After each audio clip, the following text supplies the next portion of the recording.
بسم اللہ الرحمن الرحیم نحمدہ و نصلی علی رسولہ الکریم۔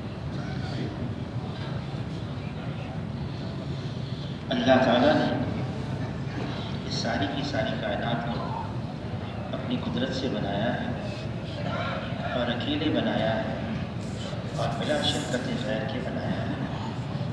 پھر اس کائنات کو بنانے کے بعد اللہ تعالیٰ اس کائنات کے نظام کو بھی اپنی قدرت سے چلا رہے ہیں اور اکیلے چلا رہے ہیں، تنہا تنہا بلا شرکت غیر کے چلا رہے ہیں۔ اس دنیا کے اندر جو کچھ ہو رہا ہے یہ اللہ کی طرف سے ہے، اللہ کا ہے اور اللہ ہی سمجھتا ہے۔ اللہ کے علاوہ کوئی ہستی نہیں جو اللہ کے حکم کے بغیر ہی کچھ کرے۔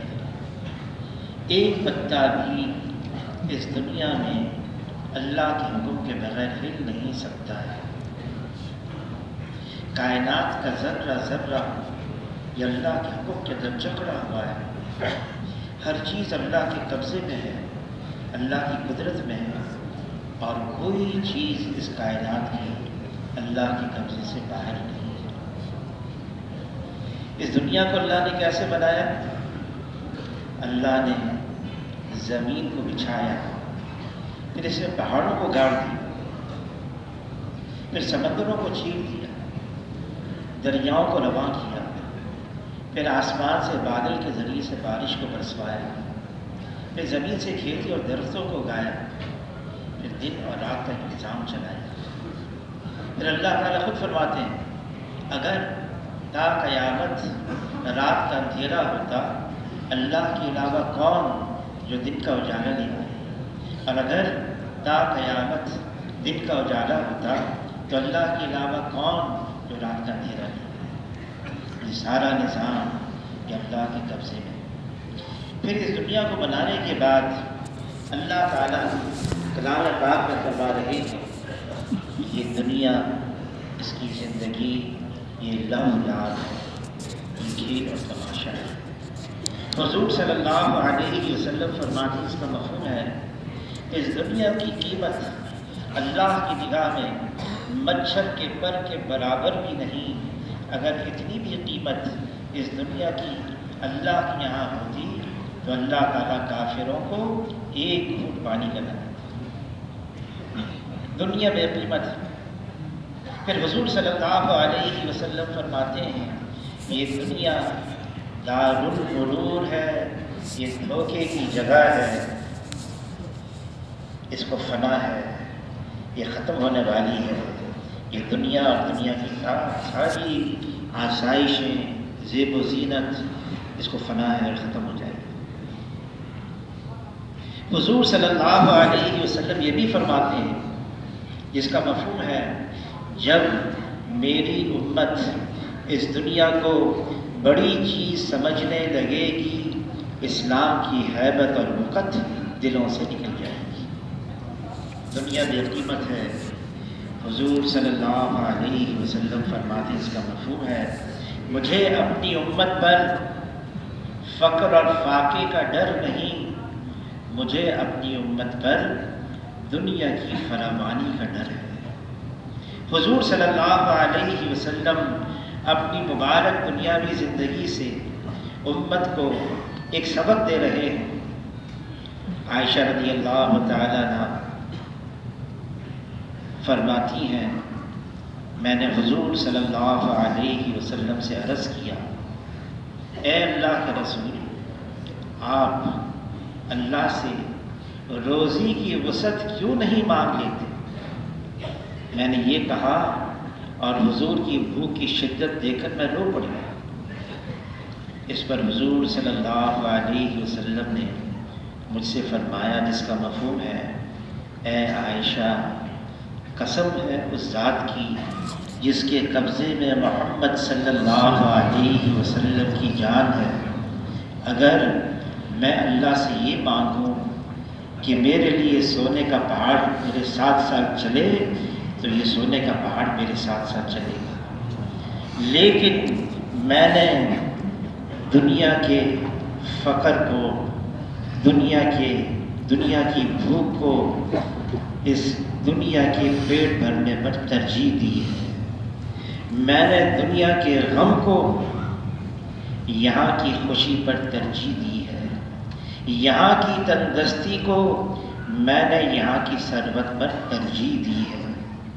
زمین اور آسمان کے خزانوں کی چابیاں جناب رسول اللہ صلی اللہ علیہ وسلم کے قدموں میں رکھ دی گئیں، حضور صلی اللہ علیہ وسلم نے قبول نہیں فرمایا بلکہ آخرت کو ترجیح دی، اور پھر فرمایا کہ اے عائشہ، جس کا مفہوم ہے یہ دنیا اور اس کی چیزیں، اس کا ساز و سامان محمد صلی اللہ علیہ وسلم اور اس کی آل کے لیے مناسب نہیں ہے۔ پھر فرمایا کہ اللہ نے مجھے حکم دیا ہے، جیسے آپ سے پہلے اولو العزم رسولوں نے صبر کیا ہے، اولو العزم رسولوں سے مطلب جو اونچے درجے کے تھے، ہمت والے تھے، جیسے انہوں نے صبر کیا آپ بھی ایسے ہی صبر کریں۔ کس بات پر صبر کیا؟ دنیا کی تکالیف پر انہوں نے صبر کیا اور دنیا کی راحتوں کو انہوں نے چھوڑ دیا۔ پھر فرمایا جناب رسول اللہ صلی اللہ علیہ وسلم نے، اے عائشہ، جو مجھے اللہ نے حکم دیا ہے میں وہی کروں گا اور میں صبر کروں گا، اور اس کی طاقت اللہ ہی عطا فرمائے گی۔ حضور صلی اللہ علیہ وسلم اپنی ساری امت کو ایک ترغیب دے رہے ہیں، فرمایا اس دنیا سے بچو، یہ ہاروت اور ماروت سے زیادہ جادو کرنے والی ہے۔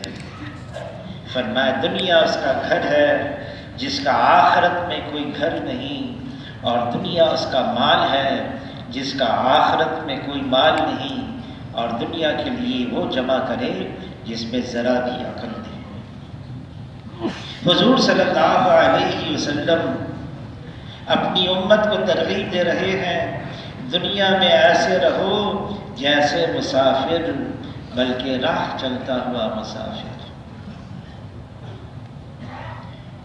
جبرائیل علیہ السلام تشریف لائے، عرض کیا، اے اللہ کے رسول، اللہ کی طرف سے آپ کو پیشکش ہے، اگر آپ چاہیں آپ کو ملک النبیہ بنا دیا جائے، نبوت کے ساتھ بادشاہ دی جائے، یا آپ چاہیں آپ کو عبد النبیہ بنا دیا جائے، نبوت کے ساتھ بندگی دی جائے۔ حضور صلی اللہ علیہ وسلم نے جبرائیل علیہ السلام کی طرف دیکھا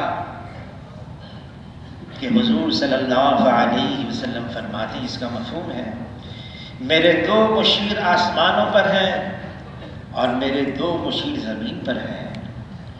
جو دو مشیر آسمانوں پر ہیں وہ ایک جبرائیل علیہ السلام ہیں اور دوسرے میکائیل علیہ السلام ہیں، اور جو زمین پر مشیر ہیں ان میں ایک ابو بکر رضی اللہ تعالیٰ عنہ ہیں اور ایک عمر بن الخطاب رضی اللہ تعالیٰ عنہ ہیں۔ تو جبرائیل علیہ السلام کی طرف دیکھا، جبرائیل علیہ السلام نے اپنے ہاتھ کا اشارہ نیچے کی طرف کیا، اور حضور صلی اللہ علیہ وسلم نے عبد النبیہ کو پسند فرما دیا۔ نبوت کے ساتھ بندگی۔ مکہ مکرمہ میں جبرائیل علیہ السلام تشریف لائے، عرض کیا، اے اللہ کے رسول، آپ چاہیں آپ کے لیے مکے کے پہاڑ کو سونے کا بنا دیا جائے، جہاں آپ چلیں وہاں یہ سونے کا پہاڑ آپ کے ساتھ ساتھ چلے۔ اس پر حضور صلی اللہ علیہ وسلم نے دعا مانگی، اے اللہ، ایک دن مجھے کھانے کو اتنا مل جائے، میری کمر سیدھی ہو جائے، اس پر میں آپ کا شکر ادا کروں، اور ایک دن میرا فاقے سے گزرے اور اس پر میں صبر کروں۔ حضور صلی اللہ علیہ وسلم نے دنیا کی زندگی کیسے گزاری؟ حالانکہ آپ صلی اللہ علیہ وسلم سید ولد آدم ہیں، آدم علیہ السلام کی نسل میں سب سے افضل ہیں، آپ سید الاولین ہیں، آپ سید الآخرین ہیں، جناب رسول اللہ صلی اللہ علیہ وسلم وجہ تخلیق کون و مکان۔ لیکن عائشہ رضی اللہ تعالیٰ عنہ فرماتی ہیں 8 سال جس مبارک حجرے میں نے حضور صلی اللہ علیہ وسلم کے ساتھ زندگی گزاری، وہ مبارک حجرہ نہیں، وہ تو جنت کا باغ۔ عائشہ رضی اللہ تعالیٰ عنہ فرماتی ہیں اتنا چھوٹا، اتنا مختصر، ہم کھڑے ہو جاتے، قریب تھا کہ چھت ہمارے سروں کو لگ جاتی۔ اور عائشہ رضی اللہ تعالیٰ عنہ فرماتی ہیں اگر رات کو حضور صلی اللہ علیہ وسلم نماز کی نیت باندھ لیتے، سجدے کا وقت آتا، حضور صلی اللہ علیہ وسلم جب سجدے میں جاتے، اپنا مبارک ہاتھ میرے پاؤں پر رکھتے، میں سمجھ جاتی سجدے کا وقت ہے، پاؤں کو سکیڑتی اور حضور صلی اللہ علیہ وسلم کی سجدہ کرنے کے لیے جگہ بناتی۔ 8 سال حضور صلی اللہ علیہ وسلم کے ساتھ اس مبارک مختصر حجرے میں عائشہ رضی اللہ تعالیٰ عنہ فرماتی ہیں میں نے زندگی گزاری۔ جب حضور صلی اللہ علیہ وسلم کا وصال ہو گیا، جب دنیا سے پردہ فرما گئے، اسی مبارک حجرے میں جناب رسول اللہ صلی اللہ علیہ وسلم کی قبر مبارک بنی، اور عائشہ رضی اللہ تعالیٰ عنہ فرماتی ہیں میں اسی حجرے میں رہنے لگی۔ 2 سال اور گزر گئے۔ عائشہ رضی اللہ تعالیٰ عنہ فرماتی ہیں ابو بکر رضی اللہ تعالیٰ عنہ کا انتقال ہو گیا، اور اسی مبارک حجرے میں ان کی قبر بنی اور میں اسی حجرے میں رہنے لگی۔ پھر عائشہ رضی اللہ تعالیٰ عنہ فرماتی ہیں 8 سال 10 سال اور گزر گئے۔ عمر رضی اللہ تعالیٰ عنہ شہید ہوئے، انتقال ہوا، اور اسی مبارک حجرے میں ان کی قبر بنی، اور عائشہ رضی اللہ تعالیٰ عنہ فرماتی ہیں پھر میں اس حجرے سے چلی گئی۔ جس کو یہ سنا رہی تھی اس نے کہا ظاہر ہے 3 قبریں بن گئیں، اب آپ کے لیے جگہ نہیں بچی۔ فرمایا نہیں، اس وجہ سے میں نہیں گئی، بلکہ اس وجہ سے پہلے شوہر کی قبر بنی، پھر والد کی قبر بنی، جب نامحرم کی قبر بنی میں حیا کی وجہ سے چلی گئی۔ پھر عائشہ رضی اللہ تعالیٰ عنہ فرماتی ہیں میں آتی تھی ان مبارک قبور کی زیارت کرنے کے لیے، لیکن میں ایسی چادر لپیٹ کر آتی، ایسے پردے میں آتی، کوئی نہیں مجھے پہچانتا تھا۔ اچھا حضور صلی اللہ علیہ وسلم کا کھانا کیا تھا؟ عائشہ رضی اللہ تعالیٰ عنہ فرماتی ہیں ہم ایک چاند دیکھتے، پھر ایک چاند دیکھتے، پھر ایک چاند دیکھتے، 2 مہینے لگاتار متواتر گھر میں کھانا پکانے کے لیے آگ جلانے کی نوبت نہیں آتی تھی کہ کچھ ہوتا نہیں تھا پکانے کے لیے۔ پوچھا پھر کیسے گزر اوقات تھا؟ عائشہ رضی اللہ تعالیٰ عنہ فرماتی ہیں اسودان، کھجور اور پانی۔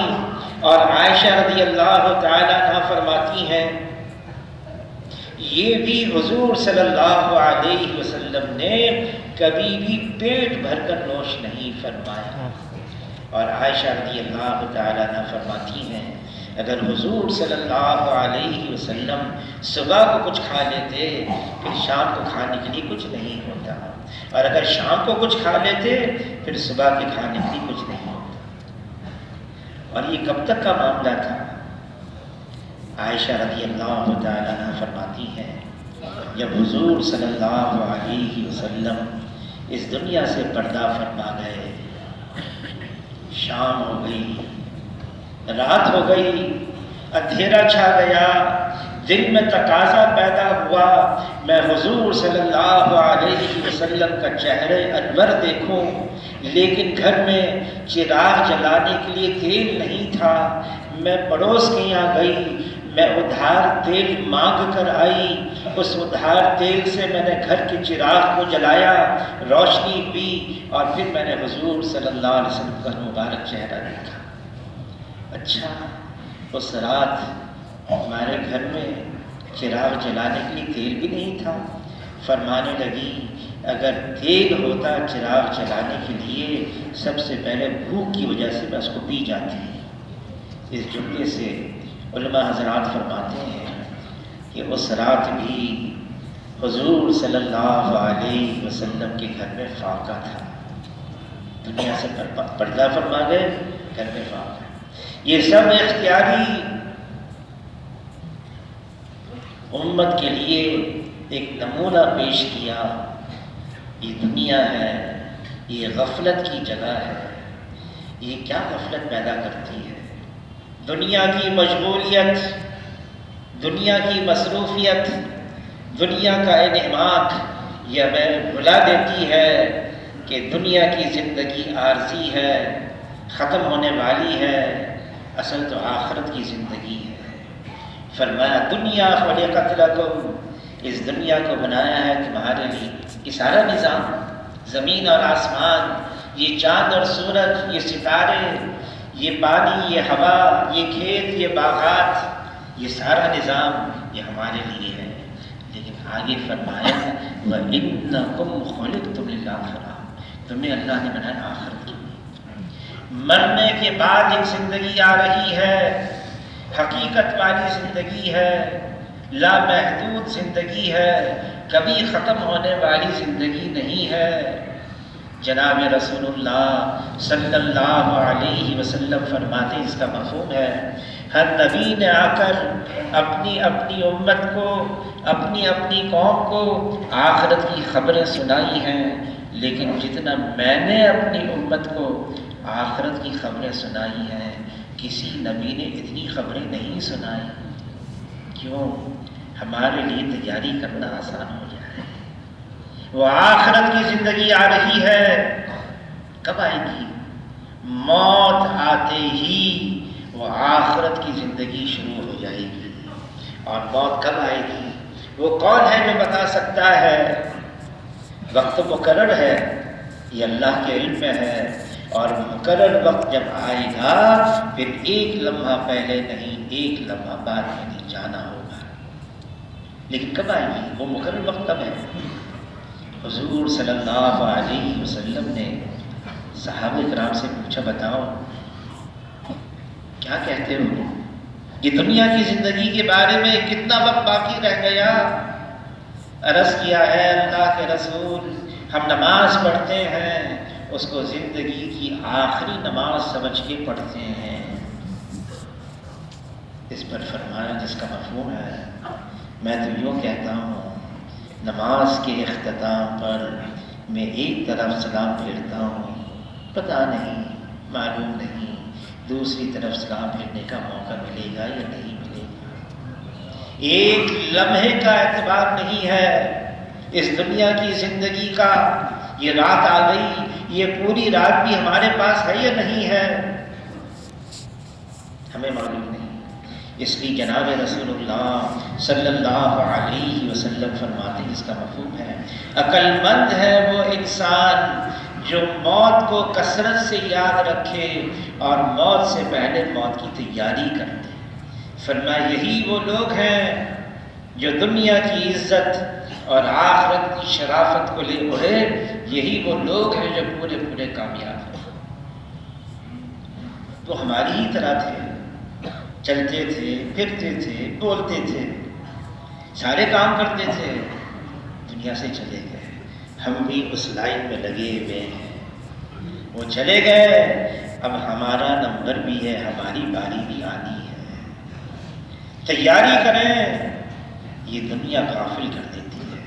بھول گئے، کس کو بھول گئے؟ موت کو، جو یقینی ہے، جس کا کوئی انکار ہی نہیں ہے۔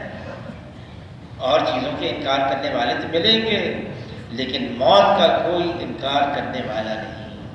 اور اس کے لیے عمر بھی قید نہیں، یہ 70 سال کا ہو جائے، یہ 80 سال کا ہو جائے، یہ 90 سال کا ہو جائے پھر جائے گا، ایسا نہیں ہے۔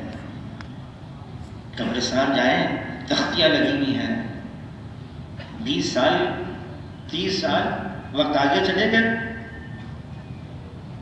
یقینی ہے، لیکن دنیا کی زندگی نے بھلا دیا کہ موت آنے والی ہے، لیکن موت نے ہمیں نہیں بلایا،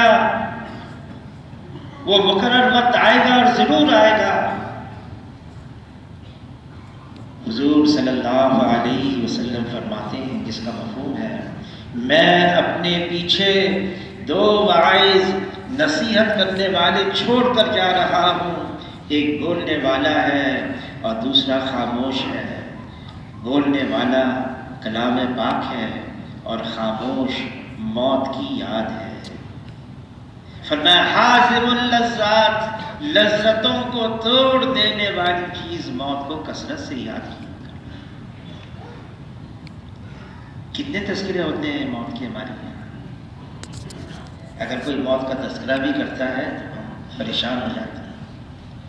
امریکہ تشکیل ہوئی، ایک شہر کے اندر فجر کی نماز میں 10-12 احباب تشریف لائے ہوئے تھے، تو مجھے کہا انگریزی میں بات کرو لیکن مختصر کرنا کہ سب کام پہ جانا ہے، آج ورکنگ ڈے ہے، کام کا دن ہے، سب چلے جائیں گے۔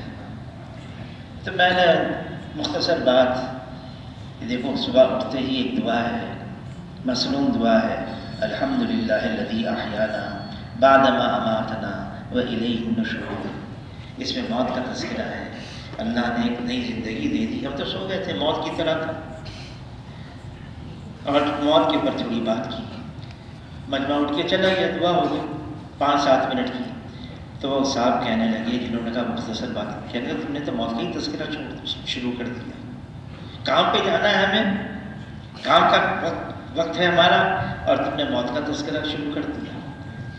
یہ تو حضور صلی اللہ علیہ وسلم نے امت کو ترغیب دی ہے۔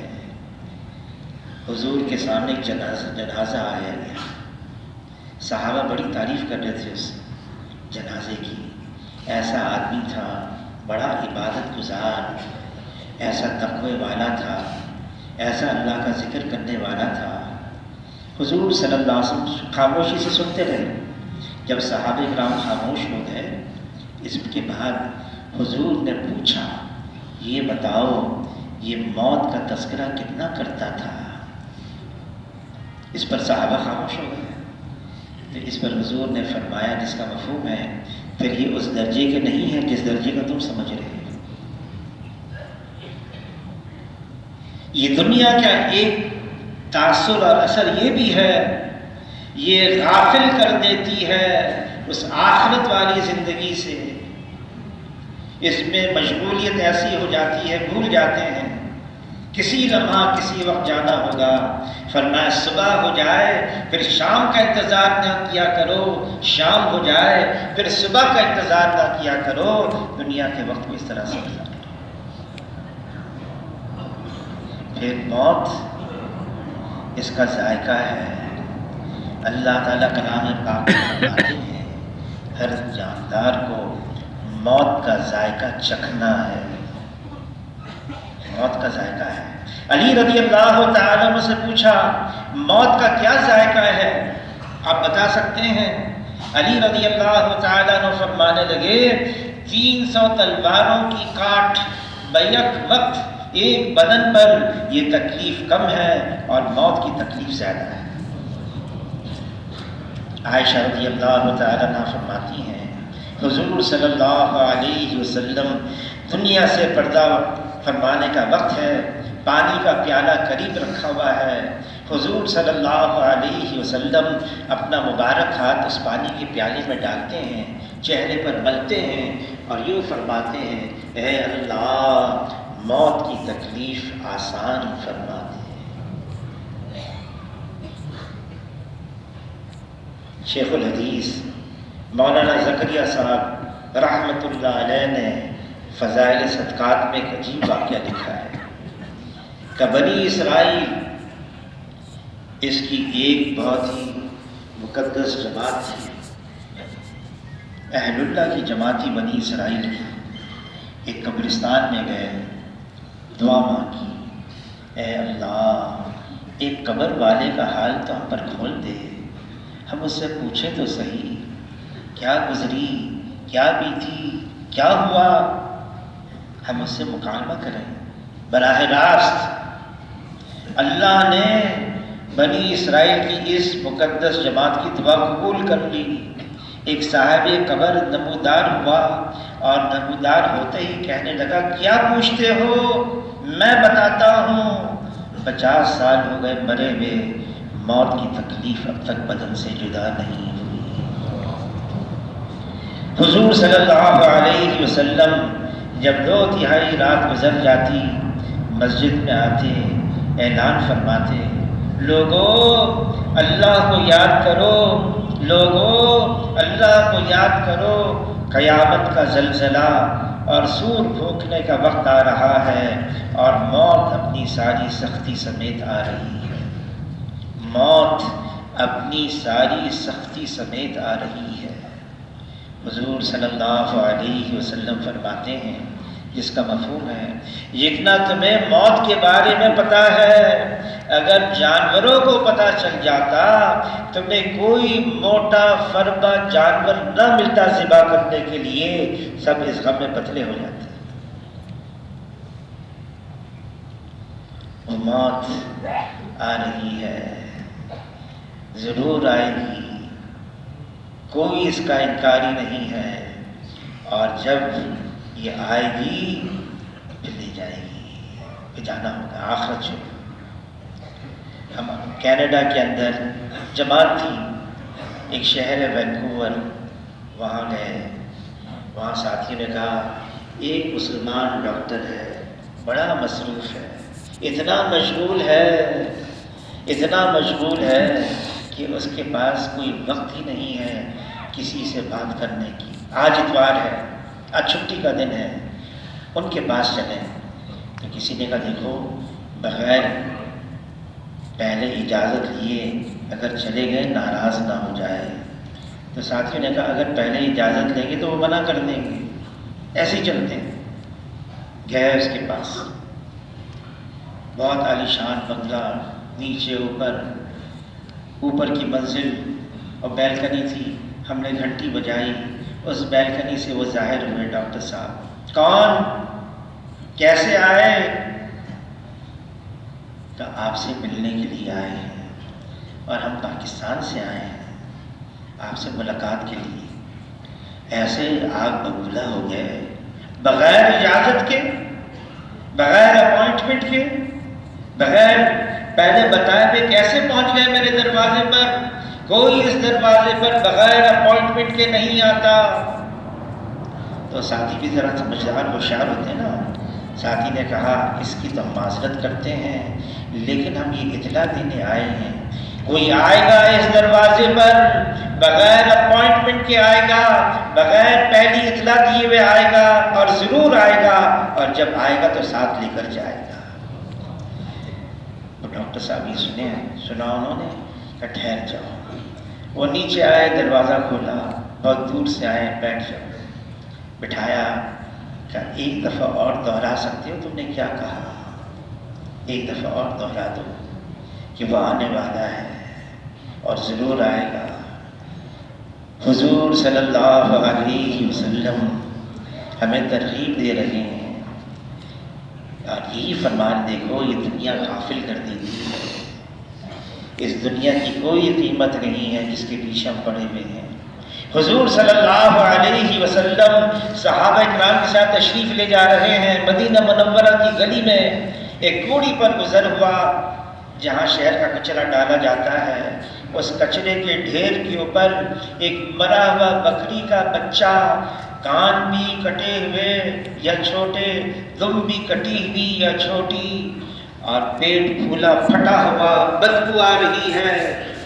حضور صلی اللہ علیہ وسلم ٹھہر گئے، صحابہ کی طرف متوجہ ہوئے، فرمایا بتاؤ اس مرے ہوئے بکری کے بچے کو 1 درہم میں کون خریدے گا؟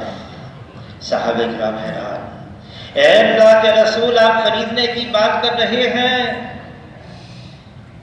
یہ جس کا تھا وہ کچرے کے ڈھیر پر پھینک کر چلا گیا، مفت بھی لے جانے کے لیے تیار نہیں، مرا ہوا بکری کا بچہ عیب دار، بدبو پھٹا ہوا، فرمایا جس کا مفہوم ہے جیسے یہ مرا ہوا بکری کا بچہ تمہاری نگاہوں میں بے قیمت ہے، اسی طرح سے یہ ساری کی ساری دنیا اللہ کی نگاہ میں بے قیمت ہے،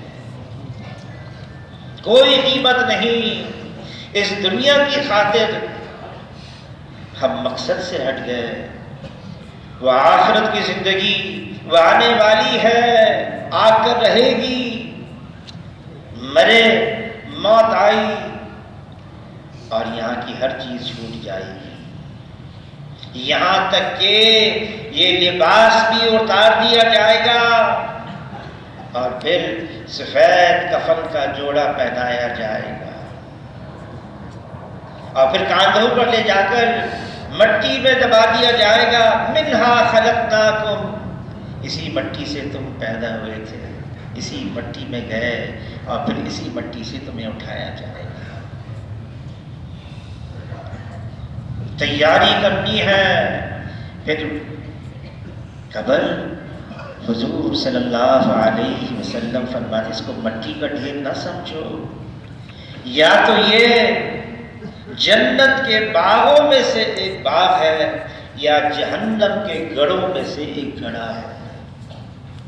ایک موقع پر حضور صلی اللہ علیہ وسلم صحابہ کے ساتھ جنازے کے ساتھ جا رہے تھے، قبر تک پہنچے، پھر بیٹھ گئے اور اتنا روئے کہ آنسوں سے زمین تر ہو گئی۔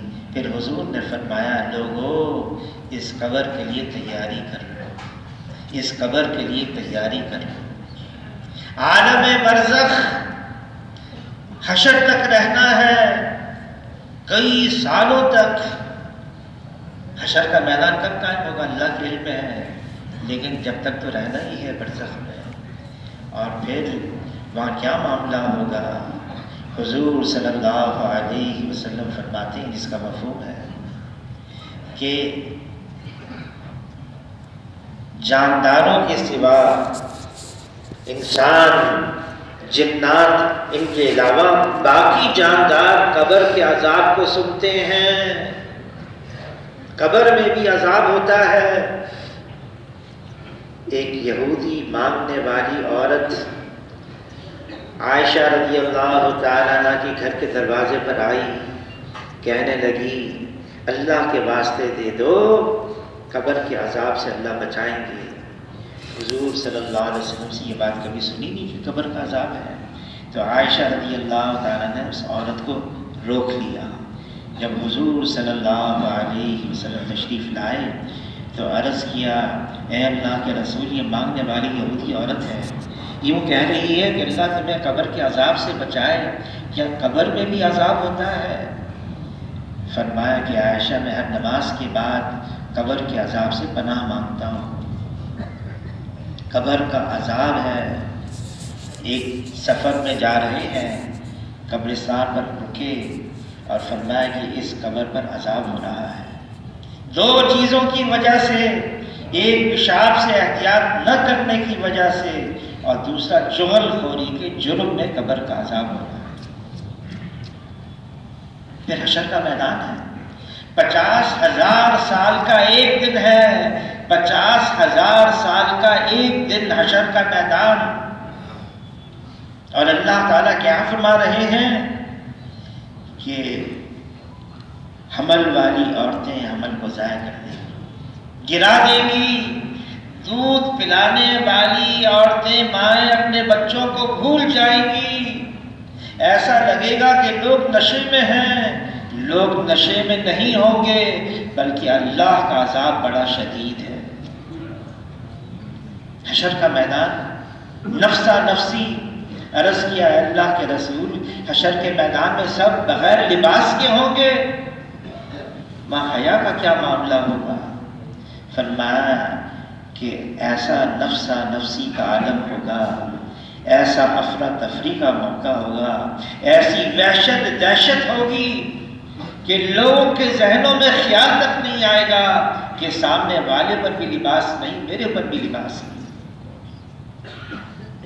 پھر پل صراط ہے، 1500 سال کا راستہ جہنم کے اوپر بچھایا گیا ہے، ہر فرد بشر کو گزرتا ہے۔ ہاں، جب ایمان والا گزرے گا تو جہنم کہے گی جلدی سے گزر جا، تیرے ایمان کی بدولت میں ٹھنڈی ہو رہی ہے۔ پھر موت کا وقت، موت کی تکلیف، فرمایا ایمان والے کے لیے ایسے ہوگا جیسے آٹے میں سے بال کو نکال دیا جائے۔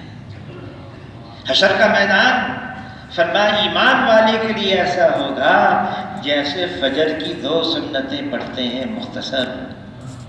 عائشہ رضی اللہ تعالیٰ عنہ فرماتی ہیں حضور صلی اللہ علیہ وسلم فجر کی سنت کا اتنا اہتمام کرتے تھے، کسی اور غیر فرض کی نماز کا اتنا اہتمام نہیں فرماتے تھے۔ فجر کی سنتیں اور مختصر، فرماتی اتنی مختصر پڑھتے کہ مجھے گمان ہونے لگتا کہیں حضور صلی اللہ علیہ وسلم سورہ فاتحہ کے بعد کی سورت تو نہیں بھول گئے۔ فجر کی سنت کی طرح ایمان والے کے لیے حشر کا میدان ہوگا۔ پھر پلسرات، بجلی کی طرح ایمان والا گزر جائے گا۔ پھر جنت ہے ہمیشہ ہمیشہ کے لیے، اور پھر جہنم بھی بنائی ہے۔ اور پھر اللہ تعالیٰ موت کو مینڈے کی صورت دے کر ذبح کریں گے، ذبح کروا کر اعلان ہوگا آج موت کو بھی موت آ گئی، آج کے بعد کسی کو موت نہیں ہے۔ یہ آخرت کی زندگی ہے، آج موقع ہے۔ یہاں دنیا کی زندگی اگرچہ کھیل تماشا ہے، اگرچہ دنیا کی زندگی اس کی کوئی حقیقت نہیں ہے، اگرچہ یہ دنیا اللہ کی نگاہ میں بے قیمت ہے، لیکن یہاں کا ایک ایک لمحہ آخرت کے اعتبار سے انتہائی قیمتی ہے۔ یا تو یہاں کا ایک ایک لمحہ ہماری آخرت کو بنا رہا ہے، یا یہاں کا ایک ایک لمحہ ہماری آخرت کو بگاڑ رہا ہے۔ فرمایا جنت میں جانے کے بعد جنتی کو کسی بات کا کل کو افسوس نہیں ہوگا بجز اس گھڑی کے جو دنیا میں اس نے اللہ کے ذکر کے بغیر غفلت میں گزار دی۔ وہاں جنت میں جنتی کو افسردہ کر دے گا، وہاں دنیا کی زندگی کی قیمت کا پتہ چلے گا۔ ایک ایک لمحہ یہاں کا، ایک جنتی جنت میں ہوگا، اس کی جنت مہک اٹھے گی، ایسی معطر ہو جائے گی خوشبو سے، پوچھے گا یہ کیا ہوا، یہ خوشبو کیسی ہے؟ فرشتے بتائیں گے تم سے 1 درجہ اونچا جنتی، اس نے کروٹ بدلی ہے سوتے سوتے، اس کی وجہ سے جو خوشبو آئی ہے تمہاری جنت معطر ہو گئی۔ کیسے 1 درجہ اونچا ہوا؟ وہ 1 درجہ اونچا مجھ سے کیسے ہو گیا؟ فرشتے بتائیں گے اس کے نامہ اعمال میں 1 سبحان اللہ تمہارے نامہ اعمال سے زیادہ نکلا۔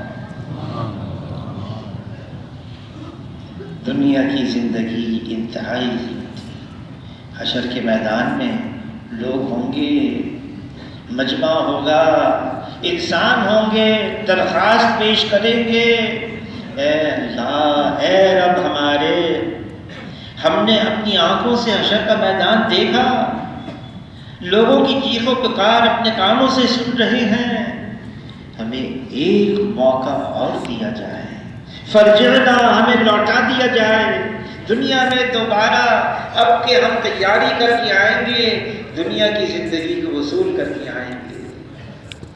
ان سے کہا جائے گا تمہیں موقع ملا ختم، یہ دنیا کی زندگی کتنی دفعہ ملی ہے؟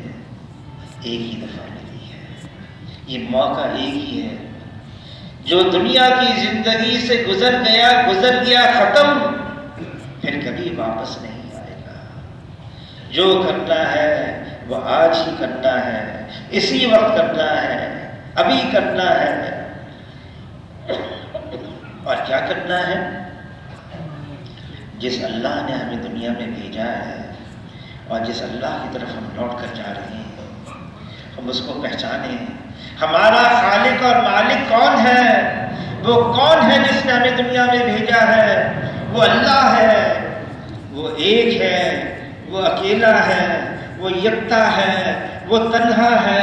اللہ کا کوئی ساتھی نہیں، اللہ کا کوئی ثانی نہیں، اللہ کا کوئی سانجی نہیں، اللہ کا کوئی متوازی نہیں۔ وہ وحدہ لا شریک لہ ہے، وہ خالق ہے اور باقی سب مخلوق ہے، وہ مالک ہے اور باقی سب مملوک ہے، وہ رازق ہے اور باقی سب مرزوق ہے، وہ غالب ہے اور باقی سب مخلوق ہے، وہ حاکم ہے اور باقی سب محکوم ہے، وہ بنانے والا ہے اور باقی سب بنی ہوئی ہے۔ بنانے والا جس طرح سے چاہے اپنی بنی ہوئی مخلوق کو استعمال کرنے والی ذات اللہ کی ہے۔ ہوگا وہ جو اللہ چاہیں گے۔ ہاں مخلوق اللہ نے طرح طرح کی بنائی ہے، قسم بھی ان کی عجیب عجیب بنائی ہے۔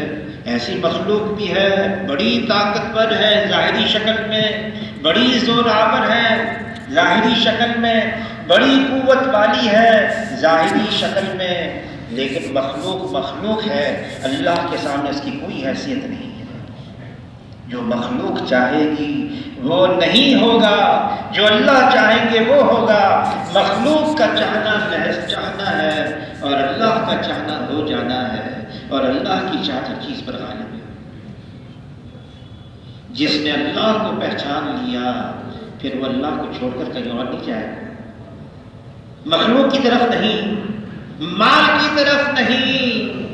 مال سے زندگی نہیں بنتی، زندگی اس کی بنتی ہے جس کی اللہ بناتے ہیں۔ نقش چیزوں سے کام نہیں بنتا، کام اس کا بنتا ہے جس کی اللہ بناتے ہیں۔ عہدے سے، منصب سے، ڈگری سے عزت نہیں ملتی، عزت اس کو ملتی جس کو اللہ دیتے ہیں۔ اللہ دینے پر آئے کوئی روک نہیں سکتا، اللہ بنانے پر آئے کوئی بگاڑ نہیں سکتا، اور اگر اللہ ہی روک دے پھر کوئی نہیں ہے جو دے سکتا ہے۔ اگر اللہ ہی بگاڑ دے پھر کوئی نہیں ہے جو بنا سکتا ہے۔ لا الہ الا اللہ، یہ کلمہ معرفت ہے، یہ وہ کلمہ ہے جس کے ذریعے سے اللہ کو پہچانا جائے۔ یہ کلمہ لا سے شروع ہوتا ہے، لا نفی، انکار پہلے ہے۔ اللہ کے علاوہ جو کچھ ہے وہ اللہ کا غیر ہے، وہ اللہ کا سوا ہے، وہ اللہ کا ما سوا ہے، اور جو اللہ کا غیر ہے وہ اللہ کے بغیر کچھ کر نہیں سکتا ہے۔ مخلوق ہے، کیا کر سکتی ہے؟ اور اللہ کو اپنی تمام مخلوقات پر کلی اختیار اور کامل تصرف حاصل ہے، کلی اختیار۔ چاہے مخلوق کیسی ہو، دنیا کی تمام حکومتوں پر، دنیا کی تمام سلطنتوں پر، دنیا کی تمام بادشاہتوں پر ایک اللہ کی بادشاہت ہے۔ فیصلہ اللہ کا ہے، حکم اللہ کا ہے، غلبہ اللہ کا ہے۔ اللہ کے سامنے کوئی سر اٹھا کے مقابل بن نہیں سکتا ہے، کوئی اللہ کے آگے حکم چلا نہیں سکتا ہے، کوئی اللہ کے سامنے دم نہیں مار سکتا ہے۔ مخلوق ہے، کیا کر سکتی ہے؟ جیسے ساری مخلوق وجود میں آنے کے لیے اللہ کی محتاج ہے، ایسی ساری مخلوق استعمال ہونے میں بھی اللہ کی محتاج ہے۔ سب اللہ کے محتاج، اور اللہ کو اپنی مخلوقات میں سے کسی کی کسی وقت بھی کوئی احتیاج نہیں ہے۔ اللہ صمد ہیں، بے نیاز ہیں، بے پرواہ ہیں، اللہ کو کسی کی کوئی حاجت نہیں ہے۔ اللہ جو چاہے کر لیں، چاہے تو سبب کے تحت کر لیں، چاہے سبب کے خلاف کر کے دکھا دیں، چاہے بغیر سبب کے دکھا دیں۔ مسبب الاسباب اللہ ہیں، اور اللہ کو کسی کی کوئی حاجت اور ضرورت نہیں ہے۔ جس نے اللہ کو پہچان لیا پھر اللہ کو چھوڑ کر کہیں اور نہیں جائے گا۔ یہ ہے عنوان ہماری زندگی کا۔ اللہ نے انسانوں کو، جنات کو اپنی عبادت کے لیے پیدا کیا ہے، اور اللہ کی سب سے بڑی عبادت یہ ہے اللہ کو ایسے ماننا جیسے وہ ہے، وہ اکیلا ہے، تنہا ہے، اللہ کو کسی کی حاجت اور ضرورت نہیں ہے، جو ہر چیز سے، ہر مخلوق سے بے نیاز ہو گیا، فارغ ہو گیا، سب سے نا امید ہو گیا، صرف ایک اللہ سے اس نے امید باندھ لی ہے، پھر اللہ بھی اس کو مایوس نہیں کریں گے۔ جس دل میں صرف اللہ سے امید ہوتی ہے، جس دل میں صرف اللہ کا خوف ہوتا ہے، یہ دل مطمئن ہو جاتا ہے، اور دل میں اللہ کے علاوہ سے امید ہوتی ہے، دل میں اللہ کے علاوہ کا خوف ہوتا ہے، پھر یہ دل پریشان ہو جاتا ہے، کبھی ادھر کبھی ادھر، کبھی اس کا در کبھی اس کا در، کبھی در بدر۔ جس نے ایک اللہ کا در اختیار کر لیا، اللہ کے نام کے بغیر کوئی کام پورا نہیں، اللہ کے ذکر کے بغیر دلوں کو اطمینان نہیں، اللہ کی اطاعت کے بغیر زندگی خوشگوار نہیں، اللہ کی حفاظت کے بغیر کوئی پناہ گاہ نہیں، اللہ کی رحمت کے بغیر کوئی مصیبت ٹلتی نہیں، اور اللہ کی اجازت کے بغیر جنت میں بھی داخلہ نہیں ہے۔ ہمتاً جو اللہ کی طرف متوجہ ہو جاتا ہے، حضور نے خبر دی کہ دیکھو 70,000 میری امت میں ایسے ہوں گے جو بغیر حساب کتاب کی جنت میں جائیں گے، کہ انہوں نے اپنے آپ کو ہمتاً دل جمی کے ساتھ، یکسوئی کے ساتھ اپنے آپ کو اللہ کی طرف متوجہ کر، کوئی حال آئے ان پر، کیسا ہی حال آئے، وہ اللہ سے اپنی نگاہ کو ہٹاتے نہیں۔ ایسے 70,000 میری امت میں بغیر حساب کے چل جائیں گے۔ ایک صحابی کھڑے ہو گئے، اے اللہ کے رسول، آپ دعا فرمایا کہ اللہ مجھے ان 70,000 میں شامل کر دے۔ حضور نے فرمایا تم شامل ہو گئے۔ اسی مجلس میں ایک اور ایک صحابی اٹھے، اے اللہ کے رسول آپ میرے لیے بھی دعا کر لیں۔ فرمایا نہیں، اوکاشا نے تم سے سبقت کر لی، اوکاشا رضی اللہ تعالیٰ نے تم سے سبقت کر لی۔ ایسے 70,000 کون؟ کوئی حال ہے، کچھ آ جائے، وہ صرف اللہ کی طرف متوجہ ہوتے ہیں۔ اور یہ حالات معلوم میں کیوں آتے ہیں؟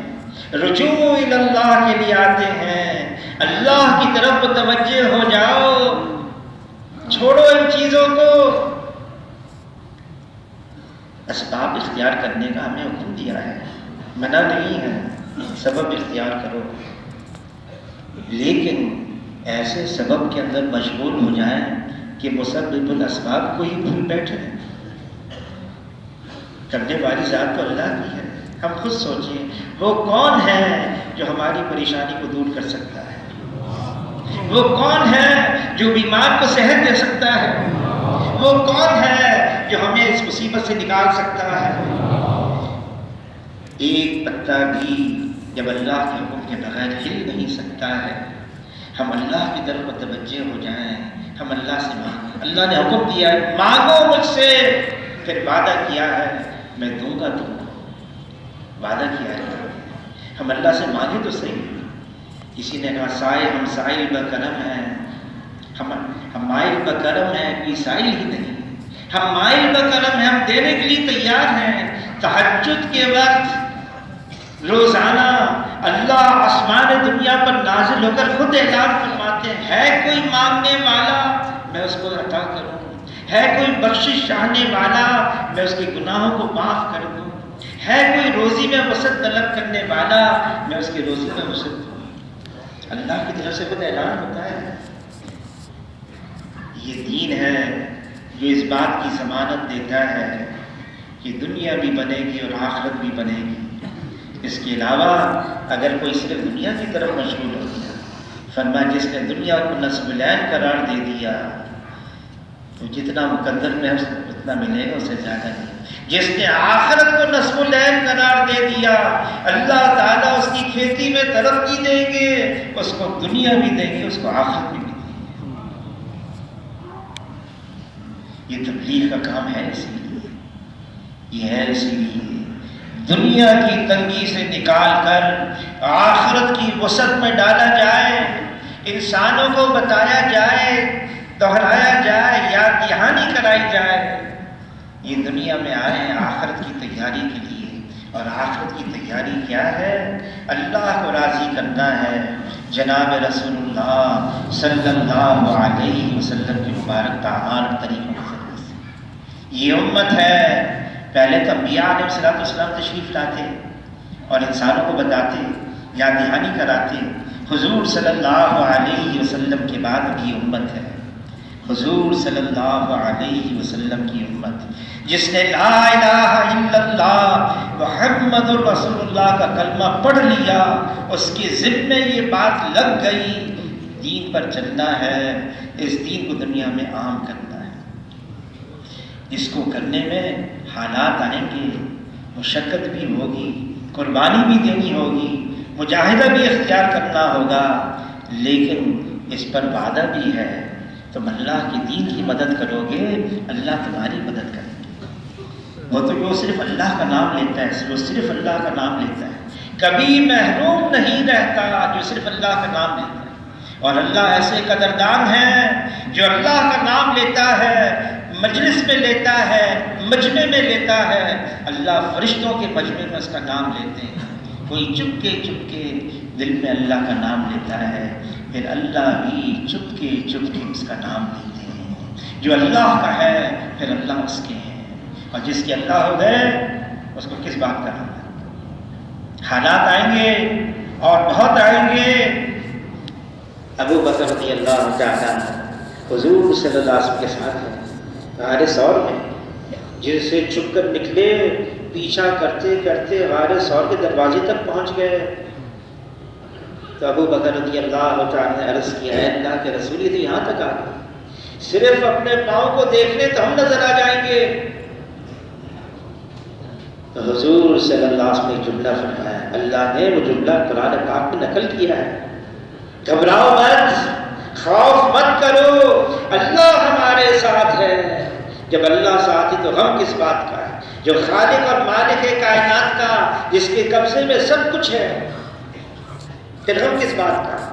اور اللہ تعالیٰ ہم سے سوال کر رہے ہیں، ہم سب سے، الیس اللہ بکاف عبدہ، کیا میں اپنے بندے کے لیے کافی نہیں ہوں؟ اللہ ہم سے پوچھ رہے ہیں، اللہ ہمارے لیے کافی ہے، وہ خالق کائنات ہیں، وہ مالک کائنات ہیں، سارا نظام اللہ کے قبضے میں ہے، کوئی چیز اللہ کے قبضے سے باہر نہیں ہے۔ جب وہ ساتھ ہے تو ہم کس بات کا؟ مولانا جلال الدین رومی رحمۃ اللہ علیہ نے قصہ لکھا ہے کہ محمود بادشاہ تھا، اس کا غلام تھا ایاز، بڑا فرشتہ تھا اپنے غلام پر، بادشاہ ایاز پر، اور یہ جتنے ان کے وزراء تھے، مشیر تھے، وہ بہت حسد کرتی تھی، کیا بات ہے غلام ہیں، ہم تو وزیر ہیں، ہم سفیر، ہم ان کے مشیر ہیں۔ ایک دن بادشاہ نے اپنی رعایا کے اندر اپنے خزانے پہ کھیل کے رکھتے اعلان کیا، جو جس پر ہاتھ رکھے وہ اس کا ہے، سونا بھی، چاندی بھی، جواہرات بھی، اعلان ہو گیا۔ دوڑے سارے وزیر، مشیر، کسی نے سونے پر، کسی نے چاندی پر، کسی نے جواہرات پر، ایاز غلام خاموش کھڑا رہا۔ محمود نے کہا بادشاہ نے تم کسی پر ہاتھ نہیں رکھو گے؟ کہا یہ اعلان میرے لیے بھی ہے۔ کہاں؟ آیا ایاز غلام آہستہ آہستہ بادشاہ محمود کے کاندھے پر ہاتھ رکھ لیا۔ سارے وزیر ہنسنے لگے، تو بادشاہ نے کہا کیا عقل مندی کی بات کی اس میں، جس کا بادشاہ ہو جائے اس کی ساری بادشاہ اسی کی ہے، جس کا اللہ ہے اس کو کس بات کا پھر غم ہے۔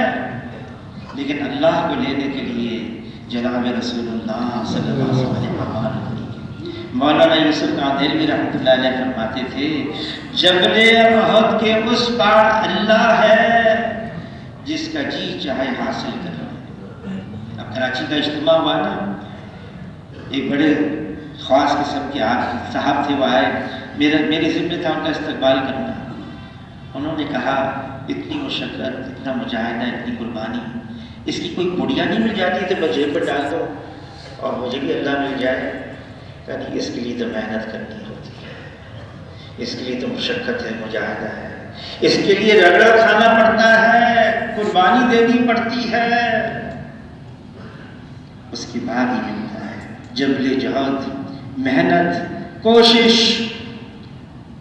شیخ الحدیث مولانا زکریا صاحب رحمۃ اللہ نے لکھا ہے ہمارے لیے تو اللہ نے پھر بھی آسانی کر دی۔ آسانی کیا کی ہے؟ اگر صرف جو صحابہ اکرام نے قربانی دی ہے، مشقت اٹھائی ہے، مجاہدہ کیا ہے، اس کا اگر ہم صرف 10واں حصہ کر لیں، اللہ ہمارے ساتھ وہ معاملہ کرے جو اللہ نے ان کے ساتھ کیا۔ وہ نکل گئے اللہ کے راستے میں جان دینے کے لیے، وہ جہاں گئے وہاں ان کی قبریں بنی، اور ہمارے لیے کیا ہے 4 مہینے کے لیے، سالانہ 4 مہینے، 40 دن کے لیے اللہ کے راستے میں نکل جاؤ، واپس لوٹ کر آؤ اور اپنے اپنے محلوں میں کام شروع کر دو۔ کتنا آسان ہو گیا ہمارے لیے۔ وہ تو نکلتے تھے، جاتے تھے، ترکمانستان ایک جماعت کی ریگستانی علاقہ، تو وہاں ساتھیوں نے کہا کہ یہاں ایک ریگستان کے درمیان میں ایک صحابی کی قبر ہے، کیسے جائیں گے؟ کہ اونٹ ہے، خچر ہے۔ صبح سے لے کر شام ہو گئی اور بیچ ریگستان کے درمیان میں ایک صحابی کی قبر مل گئی۔ کیسے اس زمانے میں گیا ہوں گے؟